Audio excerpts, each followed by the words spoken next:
This is Geek News Central. My name is Todd Cochran, coming to you from the new media production studio.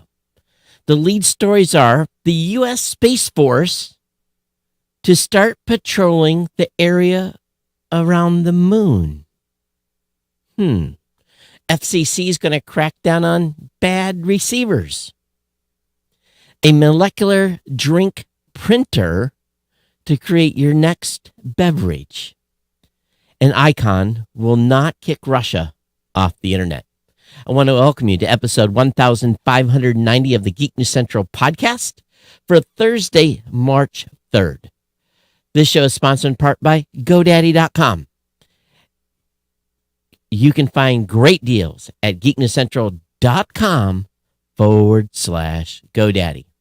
Support for this show today, you can do your own personal support at geeknewscentral.com/insider. Of course, I want to give a warm welcome to all the brand new listeners of the show. Thanks for being here. Thanks for checking the show out for the very first time. Make sure you get over to geeknewscentral.com. Check out all the great content on the website. Of course, follow and subscribe to the podcast while you are there. That way you're guaranteed to stay abreast of what's going on in all the latest tech news and information. And of course, sign up for a newsletter when you're on the website. That will guarantee you're going to get all the show notes from this podcast delivered directly to your inbox immediately following the show.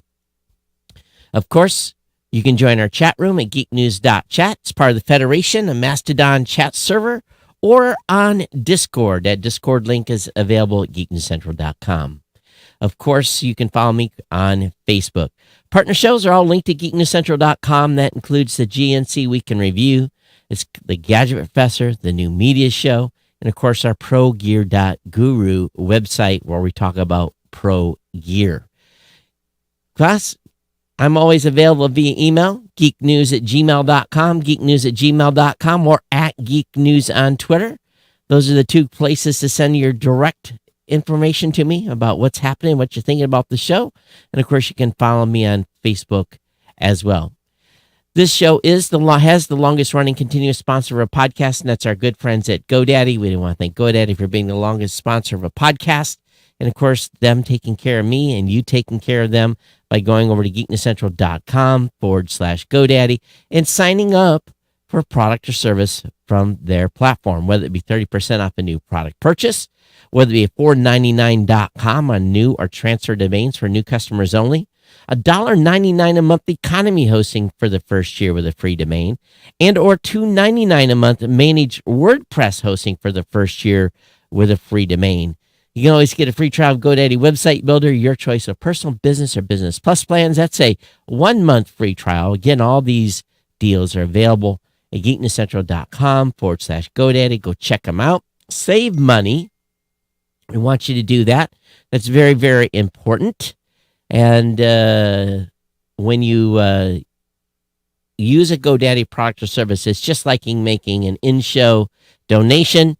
It is it's the same thing as writing a check. It really, really is. I apologize. Just when my mom texts me, she never texts me. Okay. So anyway, hope everyone's doing well.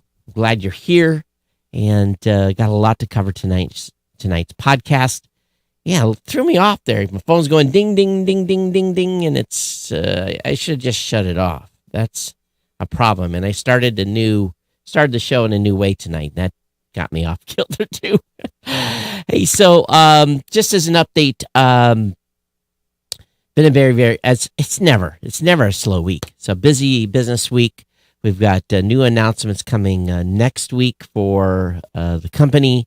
Big launch is the following week, and then I'm going to be in Los Angeles around the 25th, out there for a few days, and I'm just desperately behind on tax paperwork too. So it's one of those things I got to buckle down and get done this weekend, or I'm just not going to make any deadlines, and that's never good when it comes to Uncle Sugar and sending in your tax paperwork. So yeah, that's going to be a focus and this weekend to get that knocked out.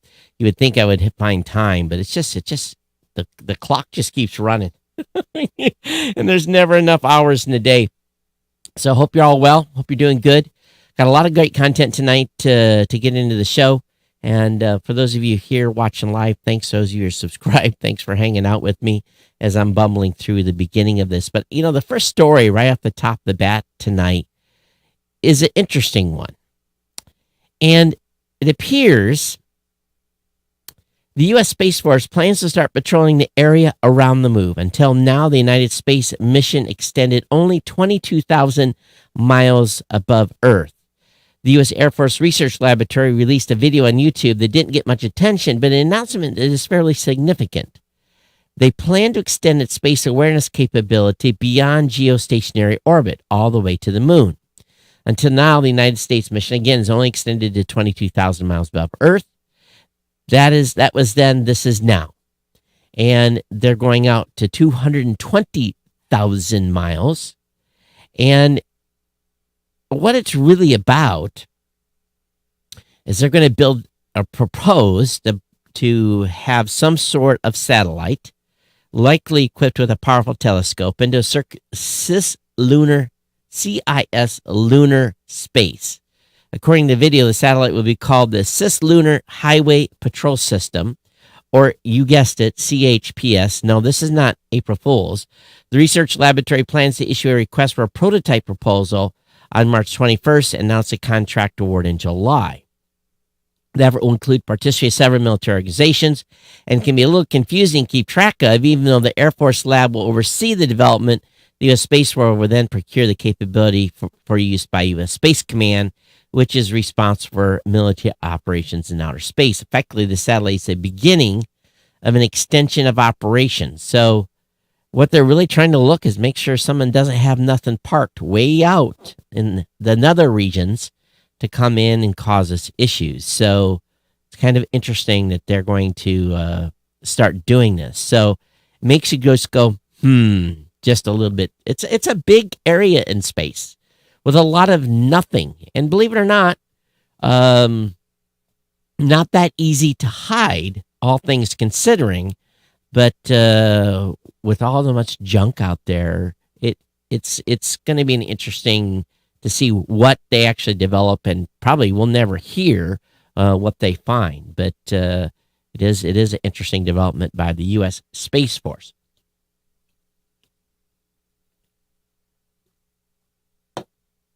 Moving on. Sorry, Red Bull break. Space junk is set to crash into the far side of the moon and cause a huge crater. This is not the first time something's crashed into the moon.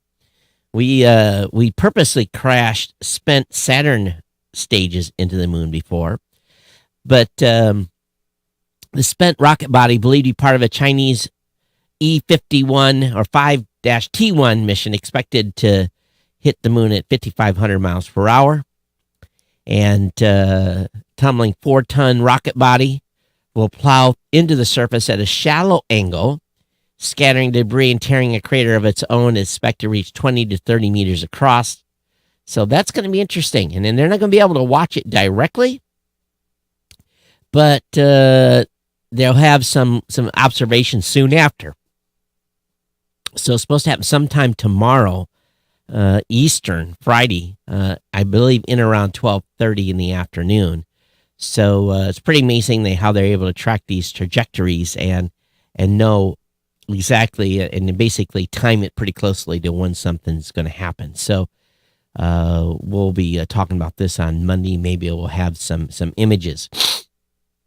Now, this next article, when I saw this, I thought, I know a little bit about this. It says the FCC considers crackdown on bad, and they said wireless receivers. Now, after 5G altimeter debacle. And so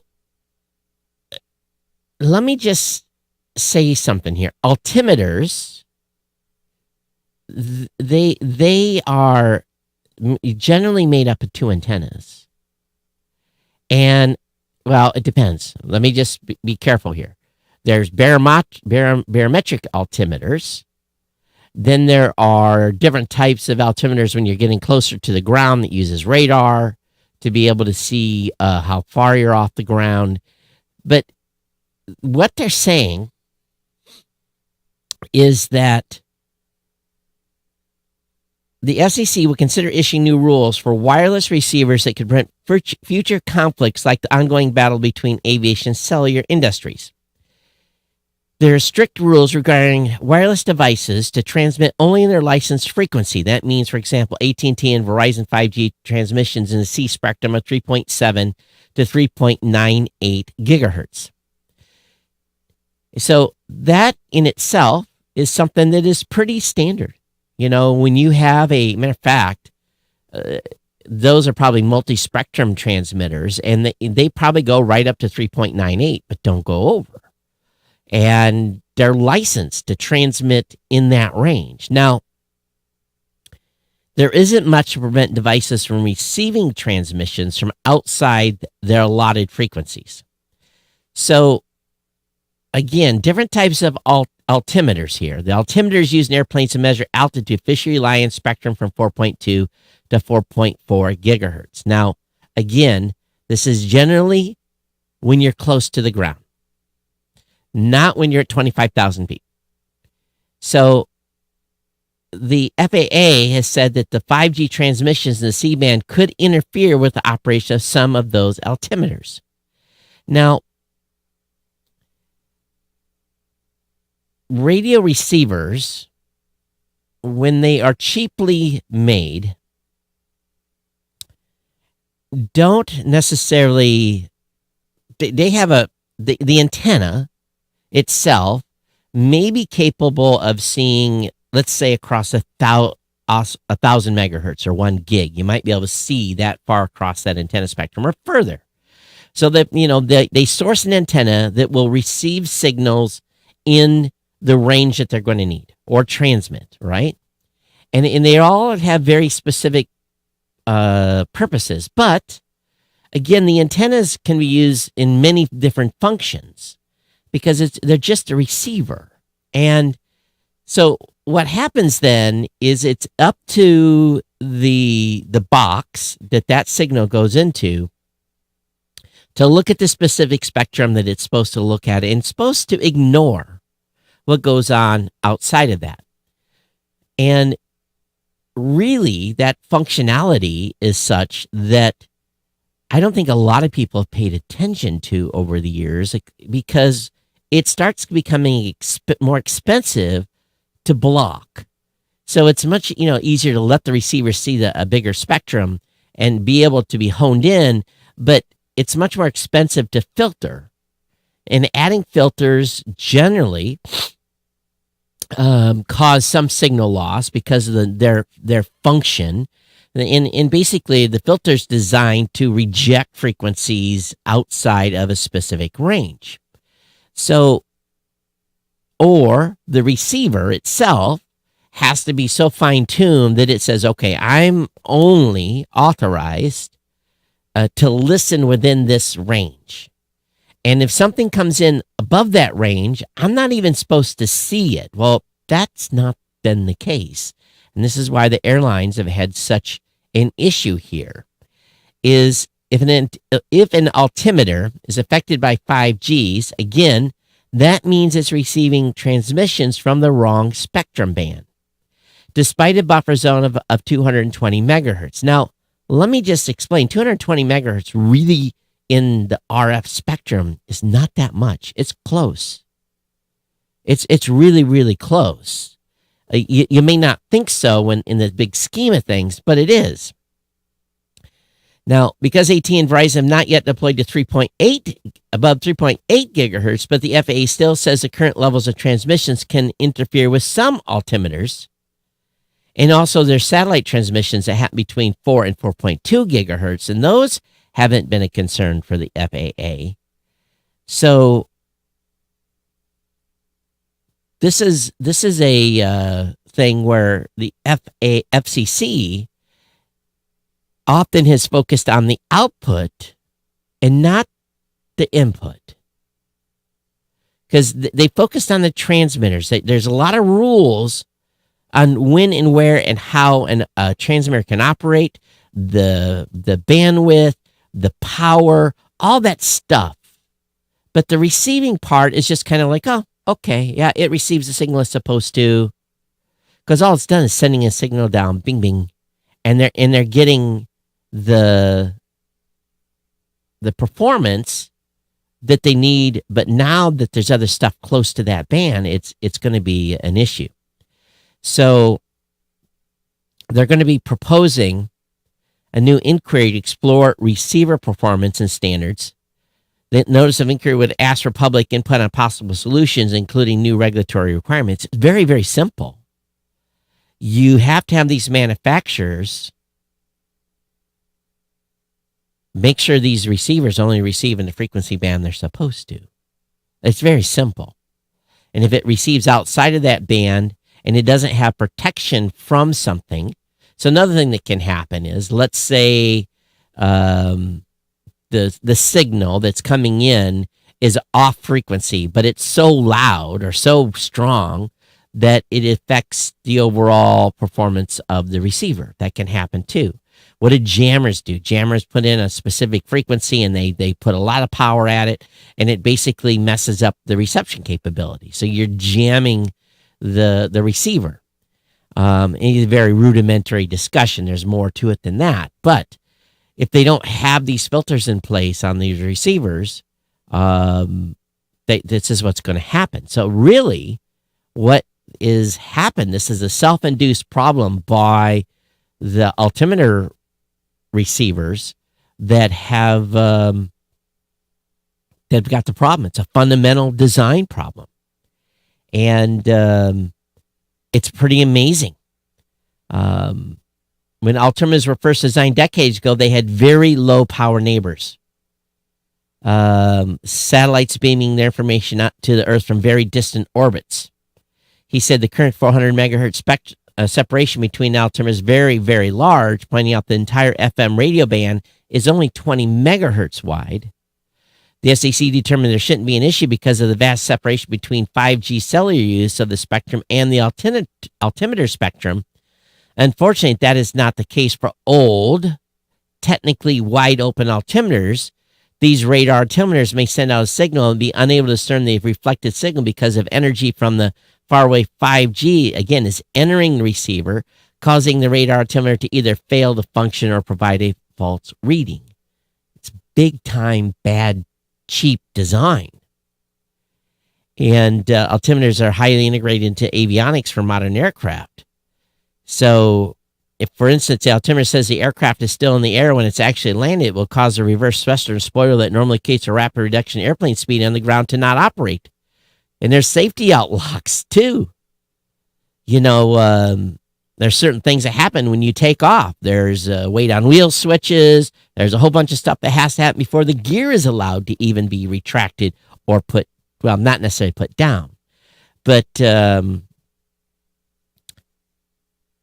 this does not surprise me in the least. Not in the least, because in my prior job, I used to see all kinds of crazy stuff happen. With we would see echoes of information because the receiver was not really set up to reject something, and you would saw something at a certain frequency, then you would go up maybe doubling. Let's say the frequency that came in was at 2,000 megahertz, and you'd go to 4,000 megahertz, and you would see an echo of that energy. And it was just because there was a problem within the receiver that was causing a false signal at 4K, and it was actually the original signal was at 2K. You kind of got used to some of that stuff, but this has been going on forever. And so we'll see. And the FAA subsequently began testing altimeters and cleared 90% of the U.S. commercial fleet for low visibility approaches in areas with C-band deployment. And but they need to fix these receivers, and there is essentially one in almost every airplane. This is big, so it's an interesting dilemma, and these antennas sit right at the bottom of the aircraft. Obviously, there's a transmit antenna, there's a reception antenna that on most modern altimeters. Some may have the same antenna do the same function, but usually there's two. So again, transmission has been highly regulated, but the reception hasn't. So you can see it. I've seen it, with test gear, and injecting a certain signal, and it's not supposed to see something outside the band, and it did. So again, people trying to save money on the manufacturer side caused this. Have I bored you?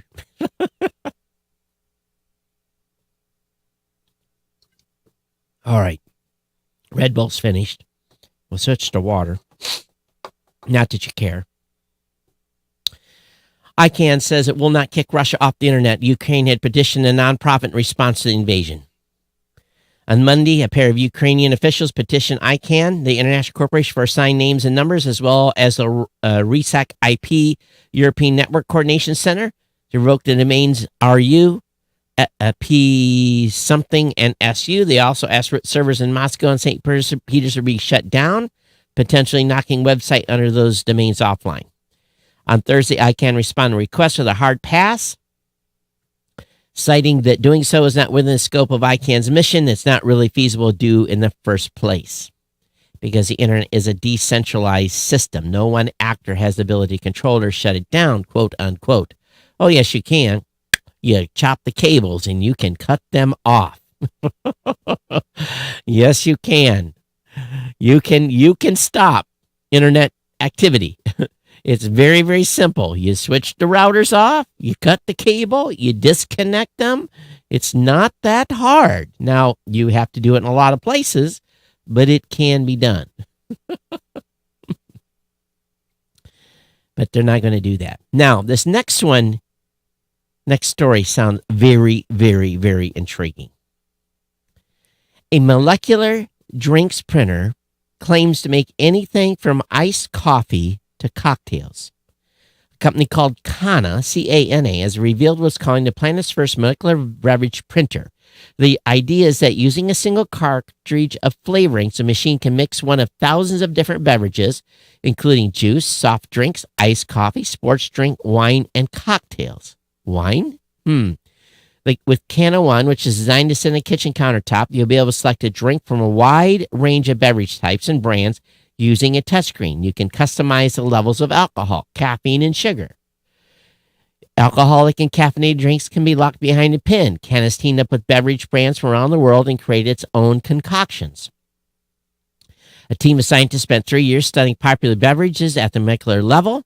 The researchers seemingly isolated the trace compounds behind flavor and aroma and used those to create a set of ingredients that can deliver a large variety of drinks.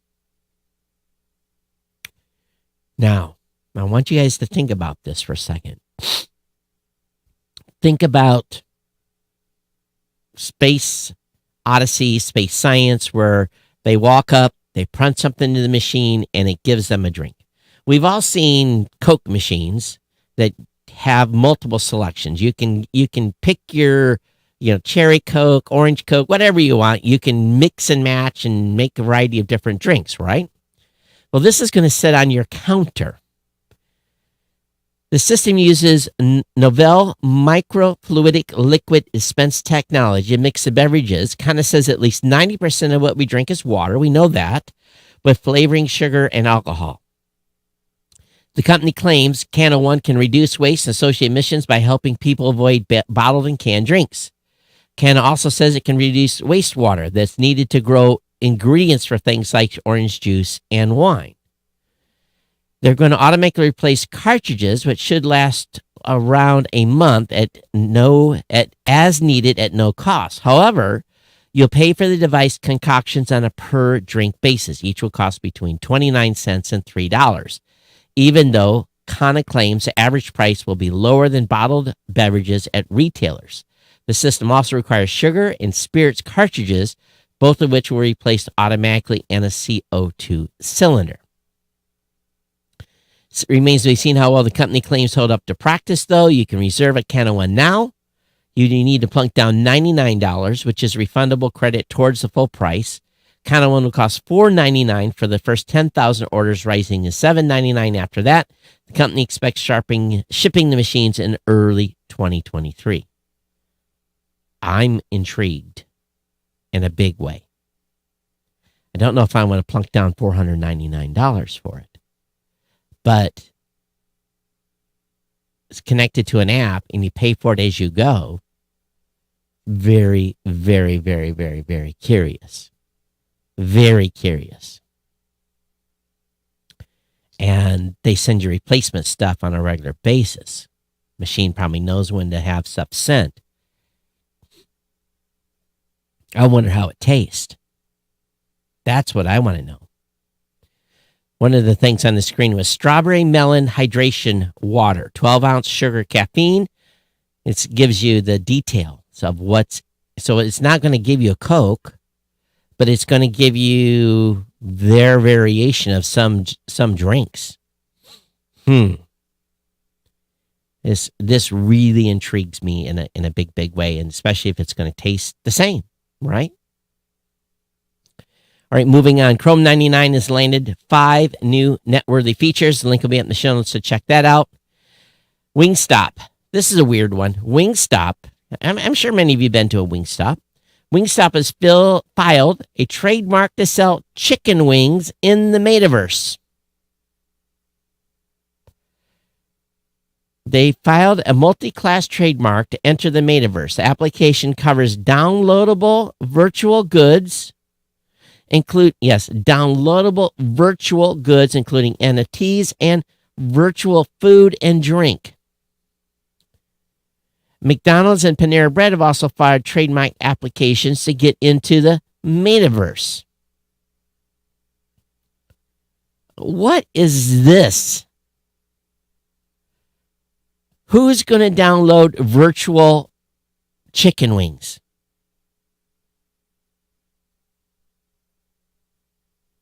We're getting out of control. A Wingstop spokesperson told Insider the company couldn't comment on exact metaverse plans, but the filing signifies an exciting public step to serve the world flavor in a virtual space. McDonald's has filed a trademark for a virtual restaurant that will deliver food both online and in person, while Panera Bread filed a trademark for a Panaverse, which includes NFTs, virtual entertainment systems, and virtual reward program. We have just... Can I have some chicken wings and order it off my computer, and they're just going to show them to me on my screen? Come on. Oh, God. I don't get it. I don't get it. Well, they got to look ways to make money. Company called Ketch, Kytch, tried to fix McDonald's busted ice cream machines. Now it's suing the chain for $900 million. Anyone who's ever been to McDonald's knows that asking for an ice cream is a recipe for disappointment. The restaurant's soft serve machines are notoriously finicky.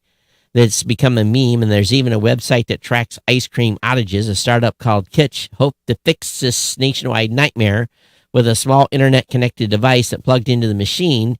Now Wired reports that Kitch is suing McDonald's for $900 million after it told franchise holders to remove the devices. At any given moment, 10% of all McDonald's ice cream machines in the U.S. are broken. That number is higher in some markets like Seattle and New York. Clearly, there's a problem, and it's one that Kitch wanted to address while making a tidy profit. Kitch launched in 2019, and things were apparently going quite well. In 2020, the company reached about 500 customers. That sales were doubling every quarter. The device reads and interprets data from the machines. Manufactured of models by a company called Taylor. Kitch then routes information to an app that can tell franchise owners when something is about to break and spoil your dessert. McDonald's doesn't like it. They ask for it to be removed. And there's a bit of a campaign to hurt the company, so reportedly. So it was smart on them to do what they did. If I was the owner of a company and I knew my ice cream machine was about ready to break, wouldn't you want to do something? No, you're just going to wait for it to go bad. Melinda Gates says more billionaires should be giving away their wealth. She says you can give away half of it and not change your life. Yeah, I think so, right? If you're lucky enough to be a billionaire, believe me, you can give away half of it. French Gates co-founded the Giving Pledge, where signees commit to giving away most of their wealth. And she discussed approach to philanthropy during an interview. But she said, we should have a society if for whatever reason wealth is in your hands, you put it back in society so that you can change and lift up others. Her net worth is now, after the divorce, standing at $11.5 billion. She remains co-chair of the Bill and Melinda Gates Foundation. It has given away $60 billion since 1994. And she's also committed to giving away the majority of her wealth. In 2010, again, founded the Giving Pledge. The pledge requires signees to commit to giving away at least half of their wealth during their lifetime. Elon Musk, Mark Zuckerberg, and more than 2 others have so far signed the pledge. Signing the pledge and doing it are 2 different things. So we'll see. But yeah, if you have $1 billion, so you're left with $500 million, you can probably do okay with that. SpaceX has successfully launched additional 47 satellites. So the Starlink 4-9 mission lifted off at 9:25 a.m. Eastern from Pad 39A at Kennedy Space Center. The 9th of a planned 52 launches this year. The next launch is scheduled just 5 days from now on the 8th. They brought 47 Starlink satellites to orbit. And let's see here.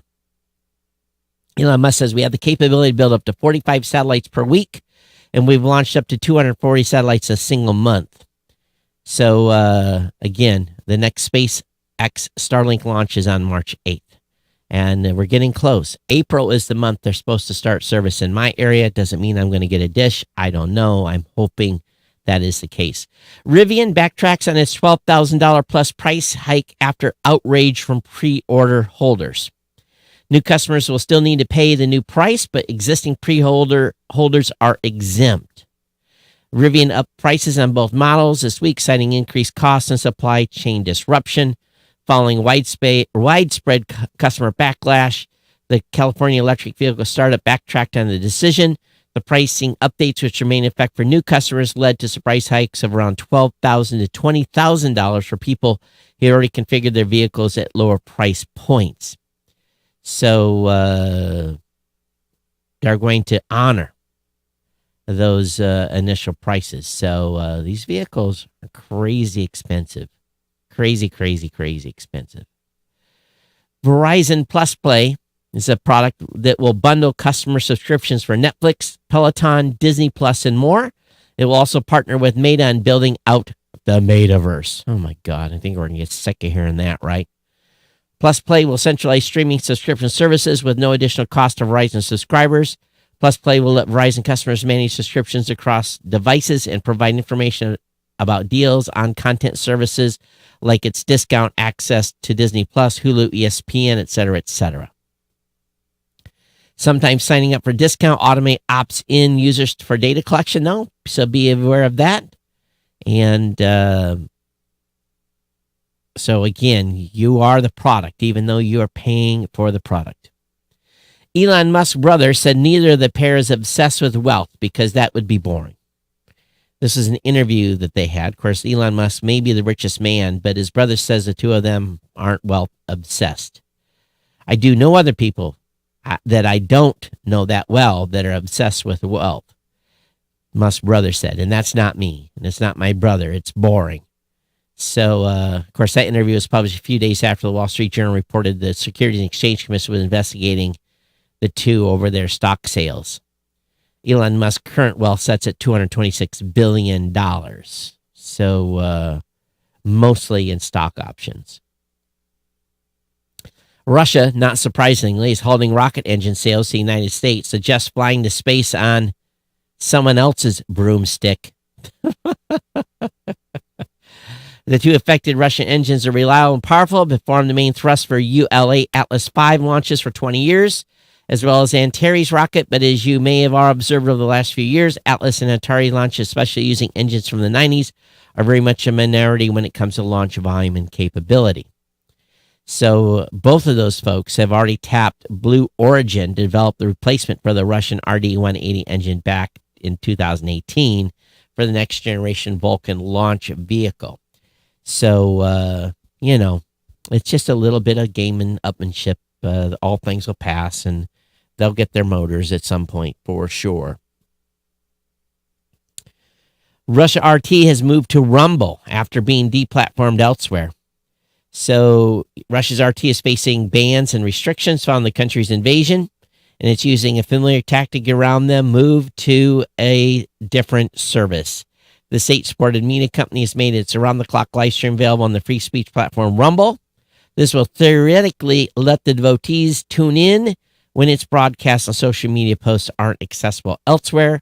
The move may be more of a hedge than a necessity, though. The situation could change. RT's English live stream was still available on YouTube as of Thursday. However, CNN, of all places, said it obtained a memo indicating that RT America's production company, TNR Production, was laying off staff due to unforeseen business interruption events. So, Russia's state-backed media firm RT has been accused of serving propaganda mouthpiece and either heavily restricted on some sites or banned outright. An EU ban on RT has led to action at multiple sites. So Rumble's relatively small, and I wouldn't be surprised if Rumble kicked him off too, but who knows? This is a strange article. This is one that won't affect too many of you. Are you an administrator and you work with the Google Meet? Google Meet now shares detailed bandwidth information with your employer. Administrators can see the precise second your call quality dropped. So it just basically gives some insight to if you had problems during a Google Meet call. So again, this is kind of a weird news story. I guess slow news day for Ars Technica, but if you're an IT guy and administrator of a Google account, you can now monitor Google Meet call quality. Twitter's going to show the Birdwatch community fast checks to more users following criticism. And, Birdwatch, we've talked about before, is a community-based fact-checking initiative that was first rolled out in October 2020. So far, it's only been a small group of about 10,000 contributors who invested time in writing and rating notes to add more context to tweets. I wonder if those folks get paid. It's just like writing for Wikipedia and stuff like that. It's a bit of a, you're just giving your time. I wonder if those folks are compensated in any way. Senate committee advances FCC nominee Gigi Sohan. The nomination of Alvaro Bedoya to the FCC will also move to a full Senate vote. So she's for the FCC and the other guy is for the FTC. And they should probably be voted in. So we'll see what happens here. Of course, Sohan's a longtime advocate for net neutrality. And in confirmation hearings, Republicans portrayed Sohan as an extreme partisan. She hit back with those assertions, arguing that she'd been subject to unrelenting, unfair, and outright false criticism and scrutiny. It's politics as usual in Washington, D.C. Reddit banned links to Russian state media across its entire site. The social hub is expanding as a crackdown following the invasion. So again, the social hub has banned links to state-supported Russian media outlets, including RT and Sputnik, and this will make it harder to share the content anywhere. The site has also barred ads that originate from Russia and target the country. Reddit quarantined the /Russia subreddit, keeping it out of searches and recommendations while prompting a warning to visitors. So the world has gotten digitally behind smacking Russia down, hasn't it? Netflix is launching its first interactive daily quiz on April 1st. Trivia Quest melds a story with knowledge. So Trivia Quest doesn't offer any real-world prizes, but you can replay an episode to earn more points and make progress towards a definitive ending. The title will be available on all devices. It ports interactive Netflix material, including most modern browsers, mobile devices, smart TVs, and streaming hardware. And there is for those of you gamers out there, there is a trailer. You can see how it works. Twitter's announced they're going to reopen their offices on March 15th, though remote work remains an option.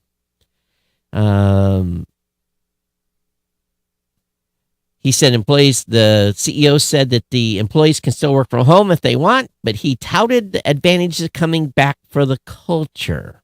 We'll see how well that goes over. And the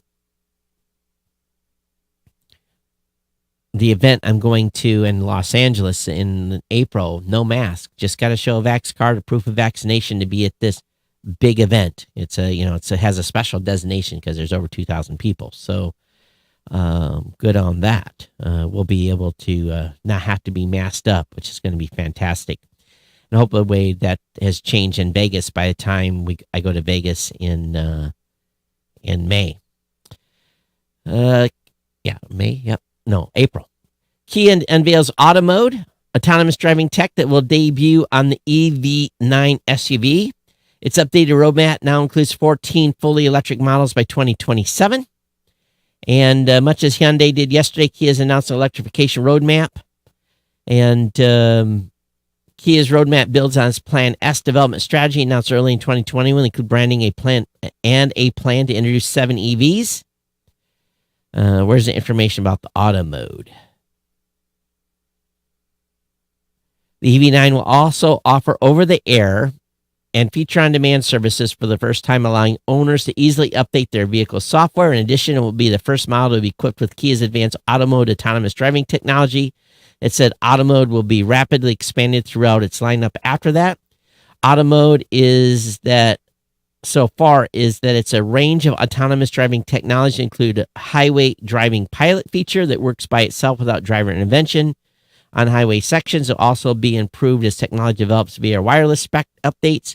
It sounds like at least a level 3 self-driving, something only available from a few automakers, so we'll have to see how far that goes. So time will tell.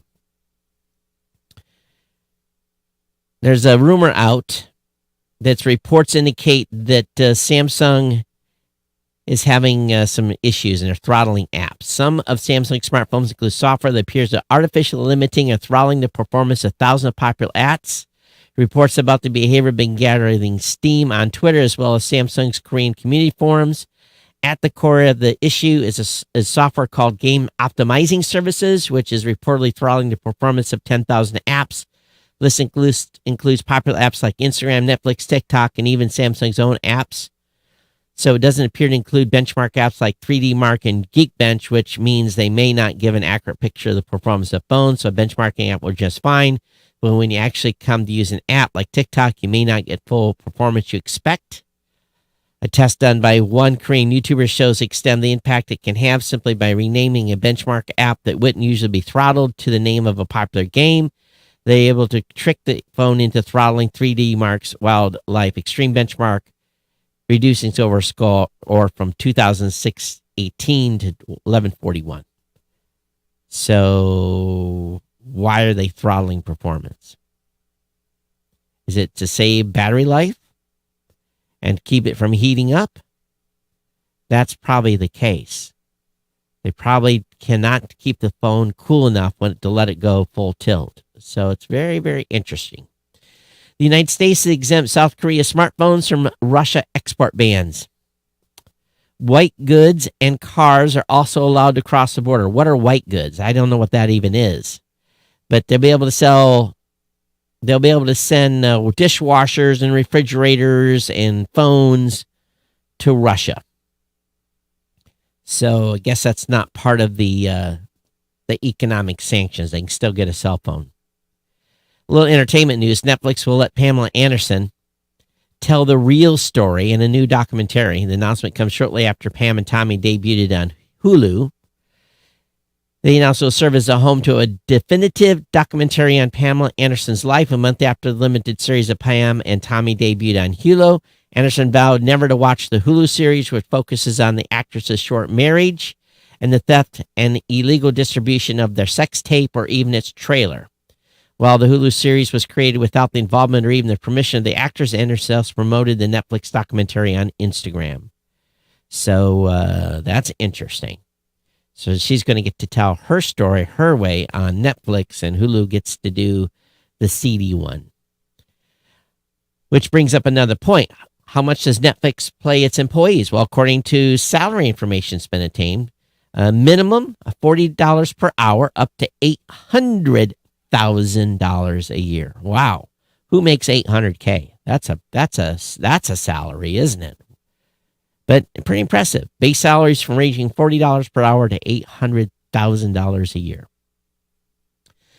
Bunch of Tesla news. A Tesla car came to a complete stop on an interstate, police say, causing a 3-car crash that killed the driver.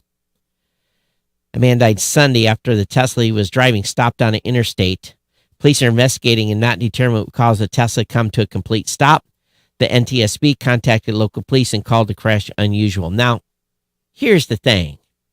My car, when it's in lane centering mode and cruise control, if I don't keep my hand on the steering wheel, and I have tested this, it stops the vehicle. It goes do, do, do, do, do, do, do, and it brakes and it slows it down in the lane and stops it right in the lane. It doesn't get you off. It stops the vehicle in the traffic. So if that person was asleep or had a medical emergency, the car may have just stopped itself. But there was a passenger, so that's what even makes it more interesting here. The Independence Police Department, the driver of the 2019 Tesla Model 3 is a 74-year-old Terry L. Siegel. In a Facebook post, the department said Siegel's passenger was transferred to a local hospital for treatment. The occupants of the other 2 vehicles were not injured. So they're unsure what made the vehicle stop.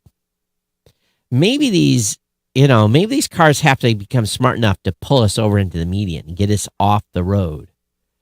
That's what probably needs to happen instead of stopping on a highway. And when people are at full speed.